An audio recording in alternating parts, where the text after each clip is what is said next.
your divine purpose. I want to check with you how much of what he's saying you hearing. How much of what he's saying we hearing. I'm inclusive. How much of what he's saying we hearing. And when we hear what he's saying, how much of what we are hearing are we implementing? Because it's not just to hear, but to work it and put it to use is what makes it a little bit more important. He said that the word that they had, it was not mixed with faith, and so they perished in the wilderness. What action am I taking on what I'm hearing? To hear, some people say they are atheists, they are Satan worshippers, they are this and this. They are liars if they refuse to acknowledge the divinity of God. Because when trouble hits, the first thing they say, oh my God. If God does not really matter, and in time of trouble, why do you just, that's something in man that's connected that is of God, and that thing blow out before they know it. It's called reflex. Psalm 19. So there's no way for man to say, I didn't quite get it. That's a lie. And you see, for me as a person, they think, well, people around me claim that I don't spare anything. That's not 100% true. What I don't spare is somebody to come and become twisting me. I hate that to the last. Don't come and present what, and it's clear. And then I want to move away from such person.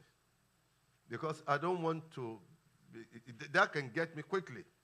And that is why the Bible talks about iniquity. Knowing what is right and not doing it and covering it as if, hey, okay. The heavens, that's why I'm saying that they know about God, they've heard about him, they understand it's been revealed, and when they decide not to honor him, it's rebelliousness, not that we didn't hear. You got my point. Psalm 19, the heaven declares the glory of God, and the skies proclaim the work of his hand. It's been declared.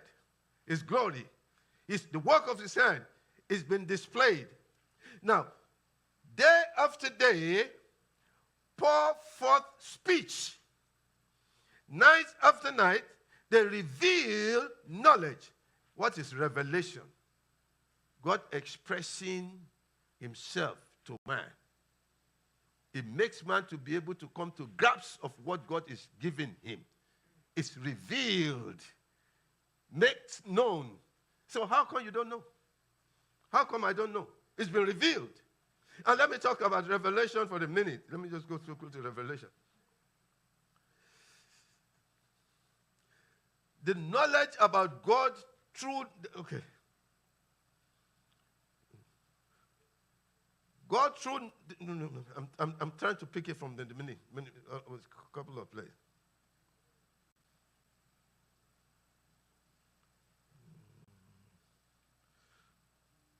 True knowledge of God. Revelation now. True knowledge of God comes only from the revelation of God. Like a flower that received the heat of sun and it just revealed. True knowledge of God comes only by the revelation of God. Revelation is the art of God by which he has made known things otherwise unknowable. So I was listening to John MacArthur and I was saying, guys, this is what I've been thinking I've been thinking about since Tuesday and Wednesday. And on Thursday, he just saying this. I said, oh, yeah. It is the art by which God has made known things otherwise unknown. You can't know it unless he makes it known to you. And when he makes it known, you can't say you don't know. It is God's free, voluntary act of love in disclosing himself to man. It's the revelation. Now, when in verse 2 of chapter 19 Psalm, it says, day after day they pour out speech, night after night they reveal knowledge. Without speech or language, without sound to be heard, their voice has gone out into the earth, their words to the end of the world. In heaven he has pitched a tent for the sun. Listen to this. He has pitched a tent for the sun in heaven, his handiwork, his workmanship, right? And like a bridegroom, the sun emerges from its chamber, like a champion rejoices to run its course. It rises on one end of the heavens and runs its circuit to the other end. Hear this. Nothing is deprived of this warmth. Whoever is alive that never feel the heat of sun, the work of God, and you still don't give him glory?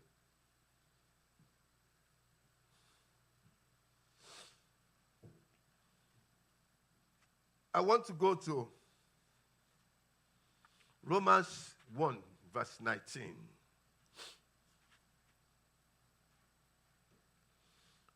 Because once we know what he says, we should make a determination on how to respond.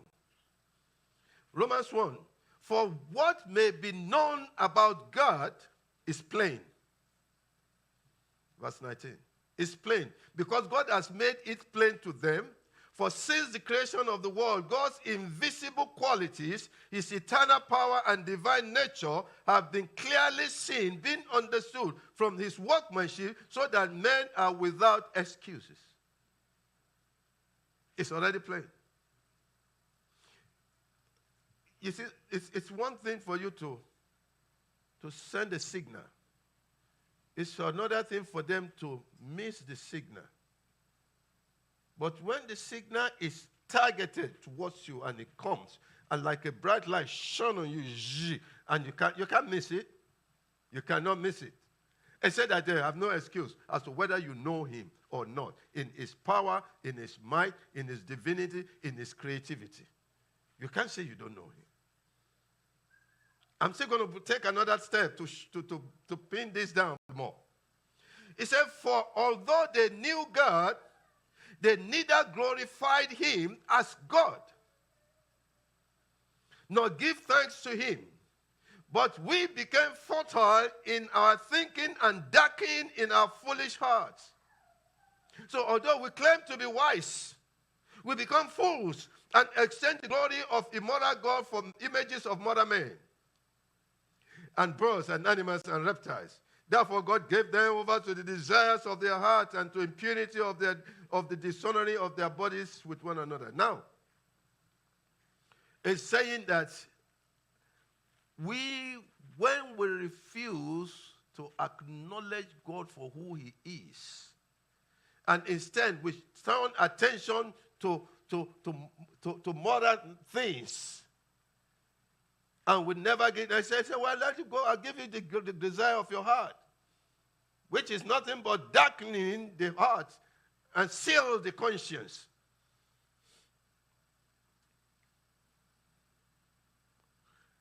Ecclesiastes chapter 3 says, in verse 11, it says, he has made everything beautiful and appropriate in its time. He has also planted eternity. I'm reading the Amplified Bible. He has also planted eternity, that is a sense of divine purpose, in the woman's hearts. And in parentheses, it said in bracket, a mysterious longing which nothing under this sun can satisfy except God. He has put a desire, a longing towards God in the heart of man, that nothing can satisfy it except God. He put a craving. Hey, I know that when some women are pregnant, they start to crave for something that people will say, well, that's foolish. But that is what they crave. They want popcorn at 2 a.m. What? And unless you go get popcorn, it's like when there is a craving for something, nothing satisfies that except that thing. But this is it. God, sorry, I'm a grandfather, so I know all about it. When they're pregnant, it's different people suffer morning sickness. Some people were spitting, some people were throwing up, some people. Pastor Elias knows that too.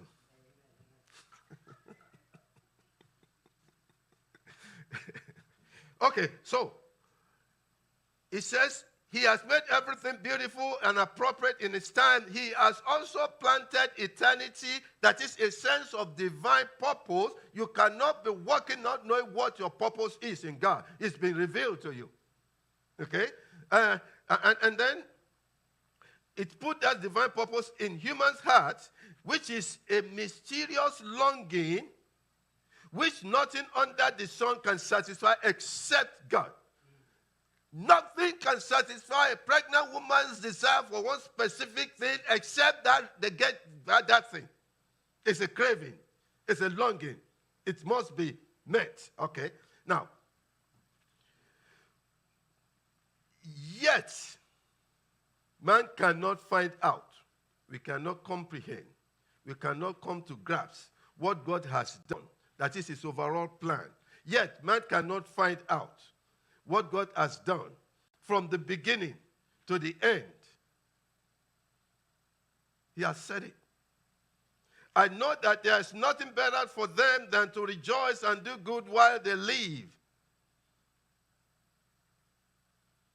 He put eternity in the heart of man. This guy talked about two categories of revelation. One is the manual, the works of his hand, the sun and the moon, and all the things you see. And even as he has made a tent for the sun, and it will rise up from one end and go to the other, and the heat is all, it encapsulates everything in it. The work of his hand. Day after day, it pours out. Day after day, it pours out speech. Night after night, it reveals knowledge. Yeah, revelation for you to catch from outside. Then from inside, he has put eternity in the heart of man. So we have two categories. From the outside, you see it. From the inside, you are longing. So how come you don't know? How come you can't hear? How come? Now, the trouble we have is that now we're going to be breaking down. I just want to zoom quickly to, I don't want to forget this, but I want to throw it in. I'm looking for children 12 years and up that we can start to train in different musical instruments. If there's anyone in your house, let them talk to the parent, let the parent talk to the church. Fine. Secondly, by this month, next month, we're going to have a baptismal training time, and we're going to go through water baptism. I just want to throw that in so that I do not forget. There's tendency for that. Now, I want to take time to break down on just this aspect. What do we do with what we've heard? To say that, he said that it's only a madman that will say there is no God. The atheists and whatever the religion they call themselves, they can fool themselves, but they can fool you, but they can't fool themselves. Because when the boat comes to shore, they will know who God is. They refuse to acknowledge him, this is sin, and they refuse to give thanks to him for all that he has done for me and you. And he has put eternity so that the whole purpose of life is not just to come, live, eat, drink, dance, die, and then to throw you and put some dirt on you, and that is it. No. There is something greater than this temporary time of living here on earth. After this time is gone, what comes after? Is it how much money I'm able to acquire, how much property I'm able to acquire one after the other? I saw a man yesterday. I went to buy some parts, auto parts. And I saw him. He was well dressed. And he had some 3 or 4 different kinds of heavy-duty chain like this, bling, bling. And I look at it, I said, this is nothing but a fine dust. Because I always think about life after. Every day, if you can't think about it, you have no purpose. But you are made with a purpose. not to stay and build everything here in this temple. Who goes to the market and tries to buy a mansion in the market just because you're going to be there for 4 hours and you come back home? You have to build a